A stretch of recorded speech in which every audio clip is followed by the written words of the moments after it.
এই বৃষ্টি হলে পরে আমাদের ব্যাপক ক্ষতি হবে কৃষকের। কারণ কি, আমাদের এখন মাঠে পাকা ধান, আমাদের এখন ওই পেঁয়াজের বীজ ছিটানো হচ্ছে। এর জন্য অনেক ক্ষতি হবে।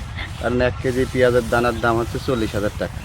40,000 টাকা হলে পরে তাহলে এখন বৃষ্টি যদি 1 সপ্তাহ বৃষ্টি হয়, তাহলে পরে এই 40,000 টাকা সারের এবং নাঙলের সম্পূর্ণ অন্তত একটা কৃষকের 60-70,000 টাকার দানার বীজের টাকা মানে ক্ষতি হবে।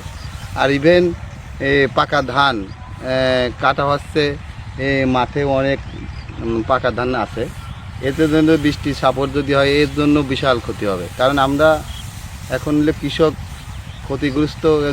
এই জন্য আমাদের জন্য যে উপর মহল যদি দেখে, তাহলে আমাদের একটু উপকার হয়। আর একটা কথাই কৃষকের বড় একটা সমস্যা সার নিয়ে সিন্ডিকেট চলে হাটভাবে।